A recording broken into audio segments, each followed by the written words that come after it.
Hi, church. Welcome to today's digital devotion. One of the strange parts about life is that when we wake up in the morning, we have no idea what the day has in store for us. Perhaps we wake up with plans and expectations, and then as the day happens, we have to throw those plans out the window. Sometimes there's an event that takes place that we had no idea it was going to take place, and yet it alters significantly the course of our life. There are moments like that for all of us in society, those days where we all remember where we were or what we were doing when we heard the news. Of course, something that comes readily to mind is September 11th. We all know what we were doing when we heard that news, and it was such a shock to know that our nation was susceptible to terrorism. And in that moment, it was important to think about how we responded. And unfortunately, in fear, our nation responded by swinging so far in the direction of Islamophobia and racial profiling as we began being afraid of people who looked as if they were Arab or had Arab-sounding names. There are moments like that are negative, of course, like September 11th. There are also moments that are celebratory. I remember exactly where I was and what I was doing when I heard the news that the Supreme Court had decided that same-sex marriage was a right in all states in our country. I was actually in Morocco, but I remember that moment when I looked down at my phone and saw the news and the celebration that I had for that incredible moment. I think today is one of those days that significantly shapes the trajectory of both our personal lives and our society.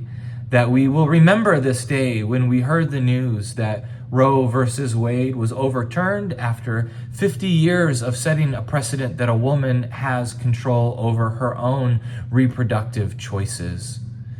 It's another one of those moments where we have to think how we are going to respond. Of course, I know so many of us are feeling grief and anger. I recognize that there are people of faith who are on all sides of this debate of pro-life and pro-choice. And earlier this summer, I made it clear that my own position is, of course, one where I believe very strongly in being pro-choice and allowing a woman and anyone with a womb the right to have reproductive choices.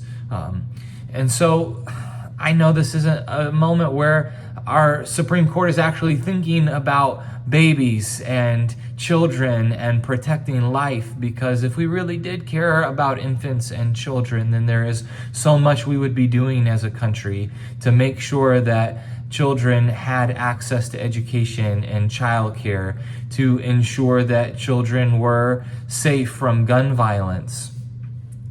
And instead, this really is about controlling women, and that is something that our human race has been dealing with since the beginning of history, is this urge to control other people's bodies.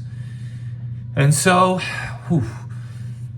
as we're feeling this anger, as we're feeling this grief, I think that our role as people of faith is to be the ones that actually care about babies and children, and to ensure the safety of all of those who are born, no matter what. And it is to make sure that anyone, as they attempt to make decisions about their reproductive health in states that are already banning access to abortion, even in cases of incest and rape, to provide them with safe haven, to make sure that we are helping people protect themselves and to protect their own bodies. And so we have a lot of work to do.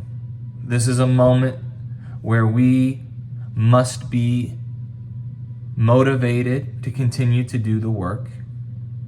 And so we will do that together.